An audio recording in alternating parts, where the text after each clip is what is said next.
दोस्तों, नमो बुद्धाय, जय भीम, जय पेरियार। मेरा नाम सतीश बौद्ध है। आज फिर से आपके बीच में उपस्थित हूँ। हुआ कुछ ऐसा कि बहुत दिनों के बाद कोकिला वन में चुनाव घोषित किए गए और जंगल की रानी थी, उसका नाम था मोरनी ममता। अब साहब वो पिछले कई सालों से राज कर रही थी वहाँ वन में, तो उसके साथ थे तोते, मेंढक, कौवे, गोरैया, ये सब उसके साथ थे। इस जंगल में चुनाव करवाने की जो ज़िम्मेदारी थी, कौवों के झुंड के ऊपर आई थी। अब वो जो कौवे के झुंड थे, वो अपने आप को कहते थे कि वो तटस्थ हैं, लेकिन असल में वो भेड़ियों की चाटुकारिता करते थे। एक दिन कौवों के सरदार कागेश्वर ने भेड़ियों से कहा, "घबराओ मत, घबराओ मत, हम ऐसा इंतजाम कर देंगे कि मोरनी ममता के करीबी पक्षी वोट ही नहीं डाल पाएँगे।" अब साहब चुनाव से ठीक पहले कौवों ने एक खतरनाक अभ्यास शुरू कर दिया। उस अभ्यास का नाम था जंगल सघन पुनरीक्षण, एसआईआर के नाम से। अब कागेश्वर जो थे उन्होंने आदेश दिया, हर उस गोरैया, हर उस मेंढक, हर उस तोते का नाम काट दो जो मोरनी के करीब है। कारण लिखना है अवैध घुसपैठिए। तो फिर क्या हुआ? 90 लाख पक्षियों के नाम मतदाता सूची से हटा दिए गए। अब हटाने वालों में 34% मोर थे और मोरनी थी। हालांकि जंगल में उनकी संख्या 27% थी। नंदीग्राम का जो दलदल था, उसमें 95% हटाए गए पक्षी जो थे, वो मोर ही थे। अब साहब एक बूढ़ा उल्लू था, उसने कहा, ये जंगल नहीं, ये तो जल्लाद खाना बन गया है। लेकिन जो कौवे थे, वो हंस रहे थे। जिन 90 लाख पक्षियों के नाम कटे, उनमें से 27 लाख पक्षियों ने गुहार लगाई कि हमें न्याय चाहिए, हमें न्याय चाहिए। तो वो चीलों की अदालत में जा पहुंचे। चीलों की अदालत सबसे बड़ी अदालत थी। अब चीलों का जो सरदार था, गरुड़ेश्वर, उसने मामला सुना। जब उसने मामला सुना तो उसने कहा कि तुम 27 लाख पक्षी इस चुनाव में वोट नहीं डाल सकते, क्योंकि सूची फर्जी हो चुकी है। माफ कीजिएगा, फ्रीज हो चुकी है। पर हां, तुम 19 निचली अदालतों में अपील कर सकते हो। अब साहब निचली जो 19 अदालतें थी, उसमें चीलों ने अपने ही बच्चों को वहां पर बैठा दिया और पक्षियों ने पूछा, अगर हमारी अपील मंजूर हो गई तो क्या हम वोट डाल सकेंगे? तो चीलों की अदालत के सर्वोच्च न्यायाधीश गरुड़ेश्वर ने मुस्कुराते हुए कहा, यदि तुम्हारी अपील चुनाव से 2 दिन पहले मंजूर हो जाए तो हां, बिल्कुल डाल सकते हो। लेकिन अगर मंजूर नहीं हुई तो वोट फिर अगली बार डाल लेना। तो ये गरुड़ेश्वर ने कहा था। अब पक्षियों ने उनकी बात मान ली।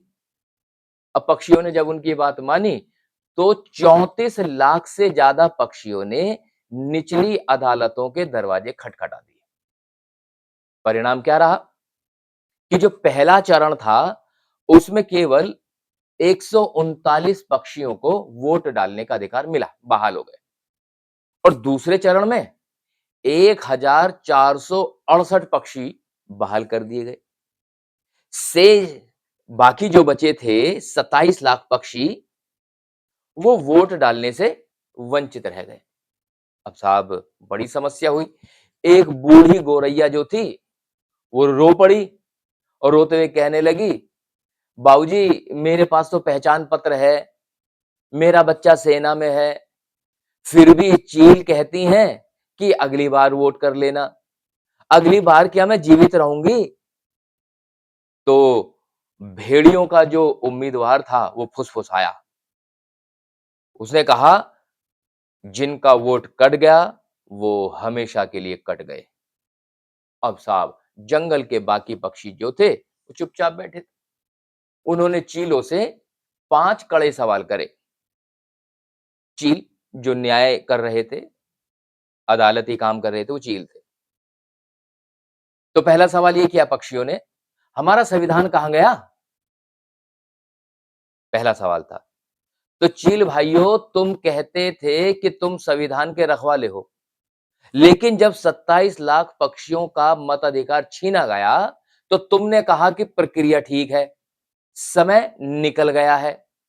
क्या प्रक्रिया अधिकारों से बड़ी होती है? तो इस सवाल का चीलों ने कोई जवाब नहीं दिया। फिर दूसरा सवाल किया पक्षियों ने, तुम खुद प्रक्रिया चला रहे थे, फिर बाद में उसे सही कैसे बोल दिया? तुमने खुद ही एसआईआर प्रक्रिया की निगरानी की, तुमने खुद अपने चीलों के बच्चों को निचली अदालतों में बैठाया, फिर 27 लाख बर्बाद हुए, तो तुमने कहा हम कुछ नहीं कर सकते। तो फिर तुम काहे के जज हो? ये सुनकर जो चील थे, वो चुप हो गए। अब तीसरा सवाल पक्षियों ने करा, क्या अगली बार हमें वोट डालने का जो अधिकार मिलेगा, क्या तब तक लोकतंत्र रहेगा? तुम कहते हो अगली बार वोट डाल लेना, लेकिन चील भाई, ये चुनाव जो अभी हो रहा है, अगर आज वोट नहीं डाल सकते, तो लोकतंत्र तो आज ही मर गया। कल के लिए लोकतंत्र बचा ही कहां? एक छोटे चील के बच्चे ने पूछा चीलों से, जो बड़े-बड़ी अदालती कार्रवाई करते थे, पिताजी, क्या हम गलत हैं? तो गरुड़ेश्वर ने उसे टोक दिया, चुप है, चुप बैठ जा। अब चौथा सवाल पक्षियों ने पूछा, क्या तुम्हें नतीजों की चिंता थी? तुमने तो कहा था, अगर किसी सीट पर जीत का अंतर 2% है, पर 15% वोटर वोट ना डाल सके, तो क्या होगा? भाई, लोकतंत्र में एक भी योग्य पक्षी का वोट कटना असंवैधानिक है। तुम गणित नहीं, अधिकार देखो। चीलों ने फिर आंख नीचे कर ली। अब पांचवा सवाल पूछा गया, तुम संवैधानिक सवालों का जवाब क्यों नहीं दिया? मतलब चीलों ने से पूछा पक्षियों ने कि तुमने संवैधानिक सवालों का जवाब क्यों नहीं दिया? हमने पूछा था, क्या चुनाव आयोग अपनी मर्जी से कानून तोड़ सकता है? क्या बिना कारण लाखों नाम काटे जा सकते हैं? तुमने जवाब ही नहीं दिया। फिर कहा, समय निकल गया है। क्या तुम भी भेड़ियों की चाटुकारिता करते हो? तो साहब, इस पर जो है तोता बोला। तोते ने कहा, मैं हर चुनाव में वोट डालता था, मेरे पास पासपोर्ट भी है, वोटर आईडी भी है, फिर भी मेरा नाम कट गया। चील ने कहा, अगली बार। मेरे पिता ने इस जंगल के लिए लड़ाई लड़ी, उनकी शहादत का मतलब क्या हुआ?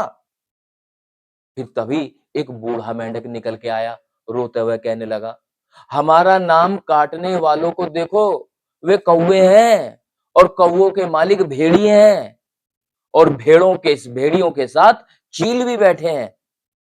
हम पक्षी बेचारे हैं। साहब,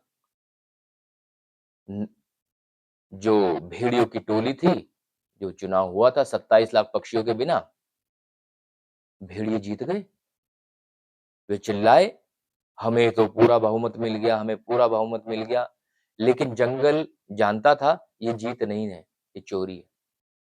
तभी एक बूढ़ा हाथी आया, उसने कहा, जब चुनाव से पहले 27 लाख आवाजें दबा दी गई, तो बचता क्या है? ये लोकतंत्र नहीं है, ये तो सर्कस है। और इस सर्कस के मालिक हैं भेड़िए, चील, कौवे। जंगल के जो छोटे पक्षी थे, गोरैया, तोते, बुलबुल, ये सब एकजुट हो गए। उन्होंने घोषणा की, हम चीलों पर भरोसा नहीं करेंगे। जिन चीलों ने 27 लाख चीखें नहीं सुनी, वो बहरे हैं। जिन्होंने देख कर भी अनदेखा कर दिया, वो अंधे हैं। चीलों का अखाड़ा जो है, या चीलों की बड़ी-बड़ी अदालतें जो हैं, वो सदियों से जंगल का सबसे ऊँचा स्थान रहा है, अब हिलने लगा है। तो गरुड़ेश्वर जो चीलों अदालतों का, चीलों का सबसे बड़ा साहब था, गरुड़ेश्वर, उसने अपने बच्चे से कहा, "बेटा, हमने सही किया या गलत?" तो बच्चे ने जवाब दिया, "पिताजी, जब 27 लाख पक्षी रो रहे थे, तब आपने 2 टका भी तो नहीं किया। आप हमारी प्रतिष्ठा नहीं, अपनी कुर्सी बचा रहे थे। आपने तो कुछ भी नहीं किया।" तो ऐसे करके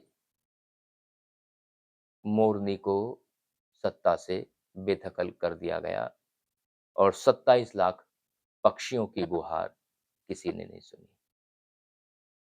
मैं उम्मीद कर रहा हूँ, मेरी बात आप तक ज़रूर पहुँची होगी।